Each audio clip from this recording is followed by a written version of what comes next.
She stood alone in the grand ballroom of Dunmore Hall, surrounded by candlelight and laughter, and heard the words that shattered her heart into 1,000 quiet pieces. It was not a direct insult. It was worse. It was truth, spoken carelessly as if she did not exist. Rosalind, Duchess of Dunmore, wife of Nicholas Devereux for 6 long months, had been drifting toward her husband's side through the crowd, hopping for a smile, a glance, anything that might soften the cold distance he had wrapped around her since their wedding night. She wore a gown of pale rose silk, chosen because his sister had once mentioned he liked the color.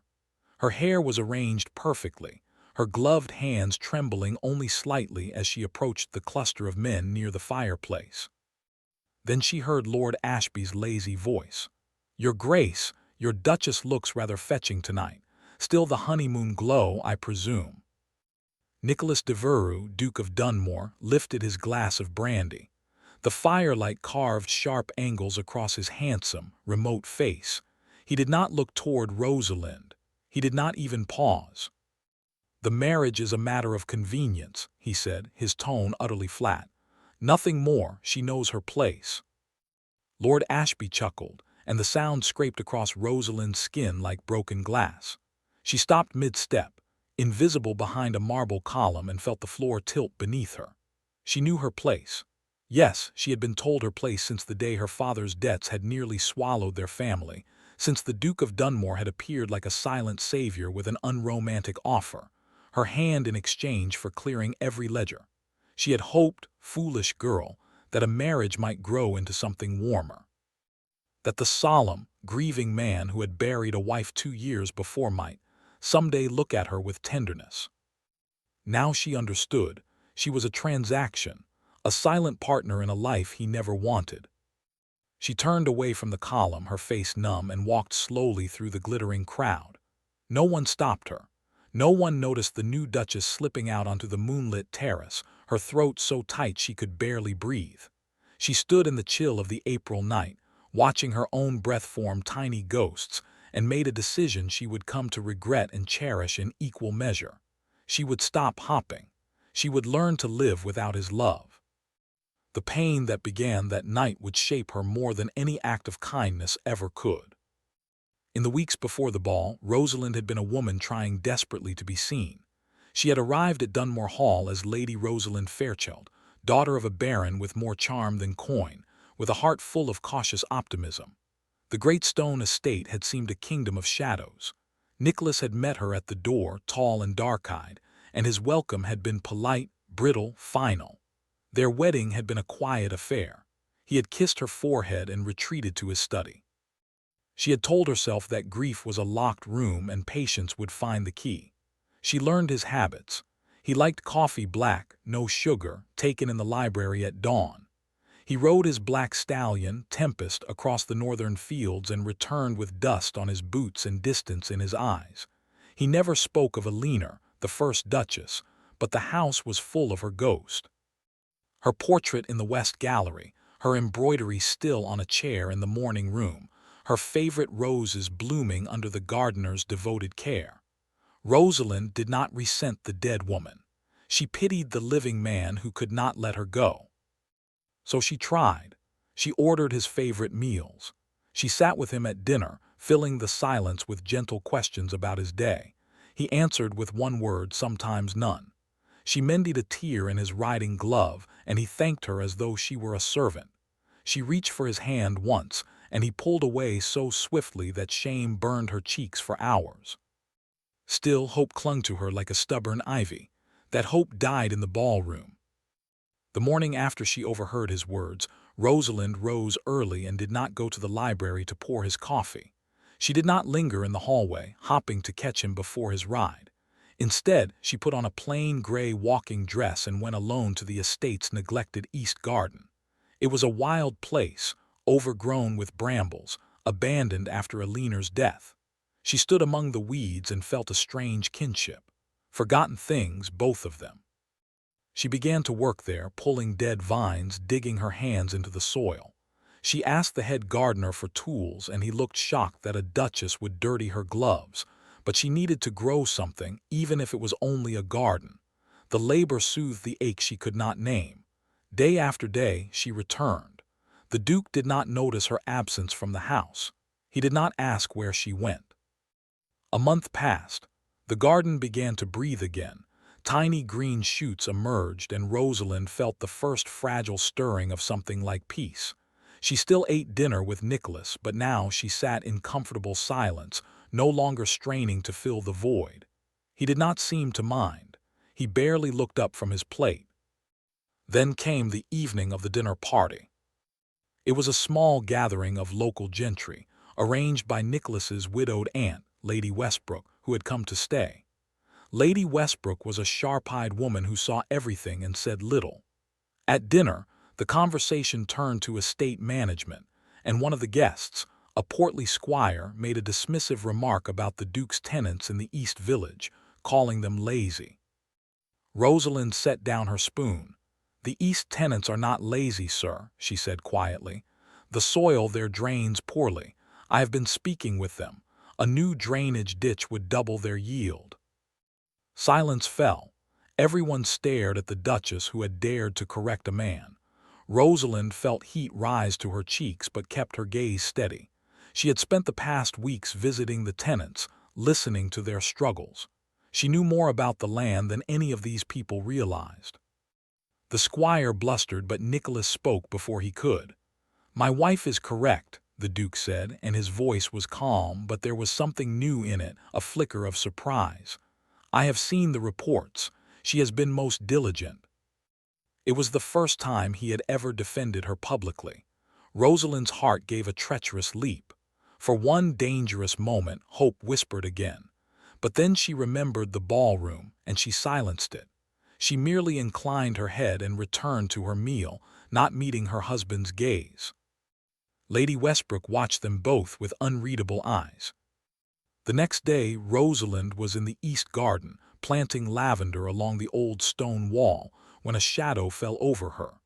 She looked up and found a young man standing at the garden's edge, hat in hand, his expression one of polite curiosity. He had sandy hair and a kind face, and he wore the simple but neat clothes of a steward. "Forgive me, your grace," he said, bowing. "I am Nathaniel Reed, the land steward's son. I have been sent to assist with the drainage project you mentioned. My father said you wished to oversee the plans." Rosalind brushed dirt from her hands and smiled, a genuine smile she had almost forgotten how to wear. "I do. Please join me. I have sketches." Nathaniel Reed was everything her husband was not. He was warm, open, and unafraid to show enthusiasm. He walked with her through the fields, explaining soil composition and water flow with genuine passion. He listened to her ideas without condescension. They began to meet regularly, always in the open air, always with the respect due a duchess and a steward's son. There was nothing improper, and yet Rosalind felt a dangerous lightness when she spoke with him, a sense of being seen as a person, not a shadow. Nicholas, meanwhile, remained a distant figure, but small shifts began to ripple through the house. One evening, he appeared in the doorway of the library where she was reading estate ledgers. He stood there for a long moment, as if uncertain why he had come. Rosalind looked up, her expression neutral, and waited. "You have been occupied," he said finally. It was not a question. "There is much to do," she replied, turning a page. She did not elaborate. She did not invite him to sit. He lingered, then left. Rosalind exhaled slowly, her heart beating too fast. She had not run to him. She had not brightened with desperate eagerness. It was a small victory, but it felt like a door closing inside her. And Nicholas Devereux, for the first time, felt the draft. He began to notice her absence in the morning. The library was silent and cold without her quiet presence pouring his coffee. He found himself pausing outside the East Garden, watching her from a window. She was always moving, always working, her dark hair escaping its pins, her cheeks flushed with exertion. She looked different. She looked alive. And he realized with a slow, creeping unease that she had stopped looking at him. The glances she used to send his way, full of tentative hope, had vanished. Now her eyes were calm, courteous, empty. She treated him with the same polite distance she might give a stranger. It should have been a relief. It was not. The first crack in his armor came on a Sunday afternoon in late June. The village held its annual summer fair, and Rosalind had agreed to help with the charity stalls. Nicholas attended out of obligation, moving through the crowd with practiced dignity. He saw his wife before she saw him. She stood near the produce tent, laughing at something Nathaniel Reed was saying. Her head was tilted back, her laughter bright and free, and her hand rested lightly on Nathaniel's sleeve. The steward's son looked at her with unmistakable admiration, his whole body angled toward her like a flower seeking the sun. Something hot and sharp twisted in Nicholas's chest. He had never heard her laugh like that, not once. He had never made her smile that way. He stood frozen, watching as a terrible realization bloomed. She had given him all her early efforts, her soft words, her hopeful eyes, and he had offered only ice. Now someone else was reaping the warmth she had so freely given. He did not approach them. He turned and walked stiffly back to the carriage, his jaw clenched so tightly it ached. That night at dinner he broke the silence. "You seem quite familiar with the steward's son," he said, his voice carefully level. Rosalind looked up, startled. She set down her fork with deliberate calm. "He is assisting with the drainage project. He has been most helpful. I trust the assistance is entirely professional." Her eyes narrowed just slightly. "I do not understand your implication, Your Grace." The title stung. She had called him Nicholas in the early days, shyly, hopefully. Now he was Your Grace again. He had not noticed when she stopped using his name. "I imply nothing," he said, but his tone was brittle.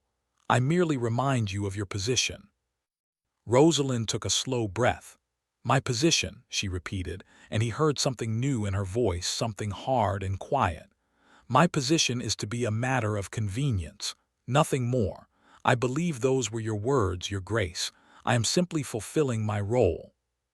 The silence that followed was suffocating. Nicholas stared at her, and for the first time he saw the wound he had inflicted. He saw the scar it had left. He opened his mouth, but no words came. What could he say?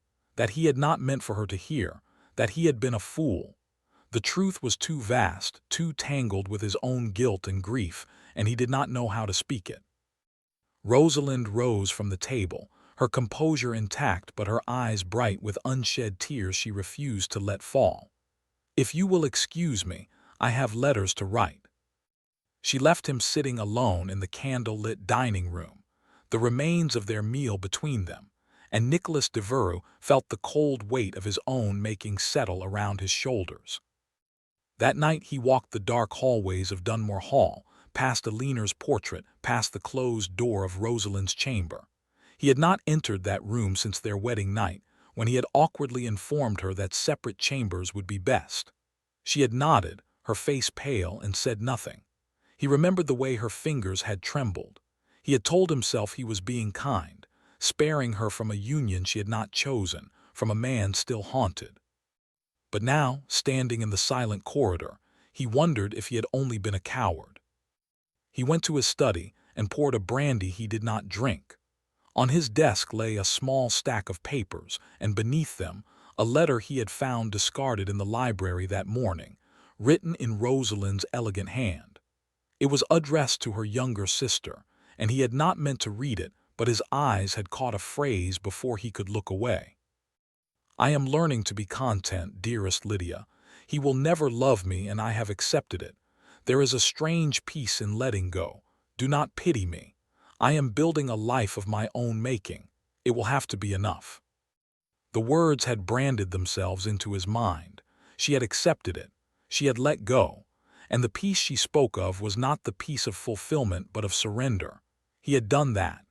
He had taken a hopeful, gentle-hearted woman and turned her into someone who expected nothing, because he had given nothing. Nicholas pressed his palms against his eyes. He thought of Elena, his first wife, who had died of consumption 2 years ago, a slow wasting he had refused to see until it was too late. He had buried himself in politics and duty, avoiding her sick room because he could not bear to watch her fade. When she died, he had been consumed by guilt, a guilt so immense it had become a wall around his heart. He had sworn never to love again, never to risk such pain. Marrying Rosalind had been a practical decision, a way to secure the duchy and silence his family's pressure. He had not expected her to be kind. He had not expected her to try so hard to reach him. And when she had, he had pushed her away with all the cruelty of a man terrified of feeling anything at all. Now she had stopped trying, and he was terrified in a different way. The next morning he did something he had never done. He went to the east garden. The sun was just rising, gilding the dew-soaked leaves, and the air smelled of lavender and turned earth. He found Rosalind already there, kneeling by a bed of roses, a basket of cuttings beside her. She looked up when she heard his footsteps, and her expression was guarded. "Your Grace," she said, rising, "is something wrong?" He stood awkwardly, feeling like an intruder in a sacred place. "The garden, you have transformed it." She wiped her hands on her apron. "It needed care, that is all." Like me, he thought, and the truth of it was a blade. He took a step closer. "Rosalind," he stopped, her name strange on his lips after so many months of silence. "I have been a poor husband." Her eyes flickered with something, surprise or wariness, he could not tell. "There is no need for apologies," she said quietly. "I understand the nature of our arrangement." The calm acceptance in her voice was worse than any anger. He reached out, almost involuntarily, and touched her hand. She did not pull away, but she did not respond. Her fingers were still and cold in his grasp. "I would like to change that arrangement," he said, his voice rough. She studied his face for a long moment, and he saw the battle behind her eyes, the memory of all the times she had hoped and been disappointed. Finally, she withdrew her hand gently. "Change cannot be commanded, Your Grace. It must be grown, like this garden. It takes time, and it cannot be done if the soil is poisoned by past neglect."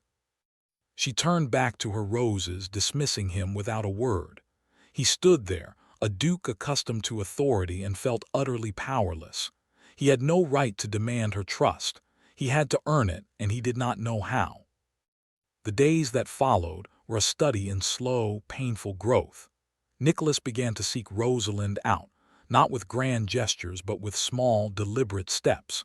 He appeared in the garden with a tray of lemonade on a hot afternoon. She accepted it with a quiet thank you and continued her work. He asked her opinion on estate matters, and she answered with intelligent, measured advice that made him realize how much she had learned in her solitude. He found himself watching her, noticing details he had ignored before. The way she hummed softly when she concentrated, the kindness she showed the servants, the strength in her slender shoulders that had carried a burden no one should bear alone. And all the while, Nathaniel Reed remained a quiet presence, always respectful, always nearby. Nicholas saw them together often, walking the fields, discussing crop rotations. He hated the jealousy that coiled in his gut, but he could not suppress it. One evening he saw Nathaniel hand Rosalind a small, leather-bound book. She opened it and smiled, and the smile was so bright it hurt to watch. Nicholas turned away and went to his study, where he sat in the dark and wrestled with demons of his own making.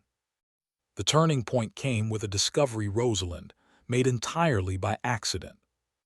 She was cleaning out the old music room, a task she had undertaken to keep her hands busy and her mind from wandering to dangerous hopes. The room had been Elena's sanctuary, filled with her harp and her sheet music and the lingering scent of dried roses. In a small, dust-covered chest beneath the window seat, Rosalind found a leather journal, its pages yellowed with age. She opened it, and the first line made her heart clench. Elena's handwriting was delicate but firm. The entry spoke of her illness, her slow decline, and her husband, not with bitterness but with a sorrowful tenderness that brought tears to Rosalind's eyes. "He is so afraid. He will not come to me because he cannot bear to see me suffer. I have tried to tell him it is his presence I need, not his protection, but he hides behind his duties. Poor Nicholas. He will blame himself when I am gone, and I cannot stop him. I can only leave him this. It was never his fault. I was already fatting when we married. He gave me 6 years of quiet devotion, and that is enough. I want him to live again. I want him to find someone who will break through his walls. I have prayed for that woman, whoever she may be." Folded in the back of the journal was a sealed letter, addressed to Nicholas in Elena's hand. Rosalind sat on the dusty floor, the journal in her lap, and wept. She wept for the dead woman who had loved her husband so selflessly. She wept for Nicholas, trapped in a prison of guilt he had built with his own hands. And she wept for herself, because she now understood that the wall between them had never been about her worth. It had been about his brokenness. She carried the journal and the letter to Nicholas's study that very evening. He was sitting at his desk, staring at nothing, and when she entered, he looked up with a mixture of hope and apprehension. "I found something," she said, her voice unsteady. She laid the journal on the desk, open to the final entry. It belonged to Elena. Nicholas went pale. He reached for the journal as if it were a ghost made tangible. He read in silence, his hands beginning to shake. When he reached the end, a sound escaped him, a raw, anguished noise that was not quite a sob. He pressed the letter to his forehead and his shoulders heaved. Rosalind did not go to him. She stood by the window, giving him space, her own heart aching. She heard him break the seal, heard the rustle of paper, heard the long, shuddering breath he took. Elena's last words to him were simple: "Forgive yourself. You are always enough. Love again, my dearest. Do not let my death be the end of your heart. I will be watching, and I will be so glad when you finally let the light in." When Nicholas looked up, his eyes were red-rimmed, his composure shattered. He looked at Rosalind, and in that gaze was all the pain and regret of 2 long years. He stood slowly and crossed the room until he stood before her, a broken man with no defenses left. "I loved her," he said hoarsely, "and I could not save her. I thought if I never loved again, I would never have to feel that loss. I thought I was protecting you by keeping you at a distance, but I was only protecting myself, and I have hurt you beyond measure." Rosalind's throat tightened. "Yes," she whispered, "you did." He flinched but did not look away. "I know I have no right to ask, but that day in the garden you said that change must be grown. I want to grow it. I want to learn to be the husband you deserved from the beginning. I am not asking you to trust me now. I am asking only for a chance to try." She studied him, this man she had once loved from a distance, a love that had withered in the cold. She could still feel the embers of it, buried deep beneath the ashes of disappointment. But she was no longer the naive girl who had arrived at Dunmore Hall. She was a woman who had learned to stand alone. She would not throw herself into his arms simply because he had finally shed his armor. "I will give you a chance," she said, her voice steady. "But I will not wait forever. I have learned to live without you, Nicholas. If you want my heart, you must earn it day by day. I will not chase you. I will not beg. You must come to me." He nodded, a tear slipping down his cheek. "I will." And so began the slow, fragile healing. Nicholas kept his word. He did not press her, did not demand. He began to join her in the garden, not to speak, but simply to be near her. He learned the names of the flowers she planted. He accompanied her on tenant visits and listened as she spoke with the farmers, her knowledge and compassion evident. He told her about Elena, the joyful memories, the painful ones, and she listened without judgment. He told her about his fear, his guilt, and she held space for his grief without letting it consume her own newfound strength. Rosalind felt the embers stir. She watched him struggle, saw the effort it cost him to break his habits of silence, and her heart began to soften, though she guarded it carefully. She still met Nathaniel Reed, but now she noticed Nicholas's quiet acceptance, his refusal to demand she end the friendship. One afternoon she found him in the library, reading a book on botany he had borrowed from her shelf. He looked up sheepishly. "I wanted to understand what you love," he said. That small, awkward confession did more to mend the rift between them than any grand speech. One evening in late autumn, as the first frost painted the windows, they walked together through the east garden, now dormant but rich with the promise of spring. The sky was a deep violet, and the air smelled of wood smoke and fallen leaves. Rosalind paused by the stone wall where the lavender had flourished all summer. "I planted this garden because I needed to grow something beautiful in a life that felt barren," she said quietly. "I never imagined you would help me tend it." Nicholas stood close to her, his hands in his coat pockets, his profile sharp against the twilight. "I should have been here from the start," he said. "I should have seen you. I see you now, Rosalind. I see your strength, your kindness, your stubborn hope that refused to die even when I starved it. I see the woman who rebuilt a garden and a duchy, and I think, a broken man." She turned to face him, her heart pounding. "You see me," she echoed, and the words were a question and an answer both. He reached out and took her hand, and this time she did not pull away. This time her fingers curled around his, warm and willing.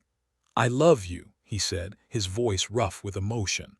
"I think I have loved you for longer than I allowed myself to know. I was too afraid to feel it.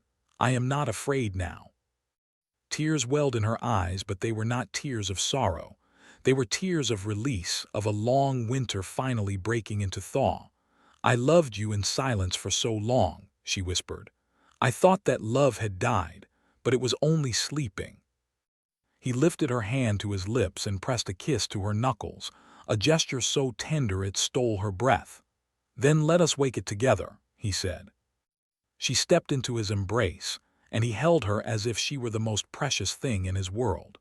The walls he had built crumbled, and in their place grew something new, something fragile but fiercely alive. In the months that followed, Dunmore Hall transformed. Not just the gardens, which bloomed again in spring, but the very air of the house. Laughter returned to its halls. Nicholas and Rosalind were seen walking arm in arm through the village, their heads bent together in quiet conversation. He still had moments of silence, shadows of old grief, but she did not fear them anymore. She understood them, and she knew how to wait, how to reach through the dark and pull him back into the light. 1 year after that first confession, on a morning full of birdsong and new roses, Rosalind stood in the east garden and watched her husband approach with a basket of seedlings. He knelt beside her in the dirt, his fine coat sacrificed to the soil, and helped her press the tender roots into the earth. "I spoke to Elena today," he said casually, and she looked at him in surprise. He touched the small locket he now wore, containing a miniature of his first wife. "I told her about you, about us. I think she would have liked you very much." Rosalind's heart swelled. "I think I would have liked her too. She left you a gift, you know, the permission to live again." He nodded, his eyes bright. "And you gave me the courage to accept it." They worked in companionable silence, the sun warm on their backs, and Rosalind thought of the journey that had brought them here. The pain, the distance, the jealousy and regret, the fear of losing what they had almost never had. They had walked through fire and emerged not unscathed but whole. She had stopped chasing love, and in doing so she had found a love that chased her back, a love that was patient and real and hard-won. She looked at the man beside her, the man who had once been a stranger, then an adversary, then a partner, and she smiled. The garden grew, so did they. And in Dunmore Hall, where once only silence had reigned, there was finally, beautifully, a home.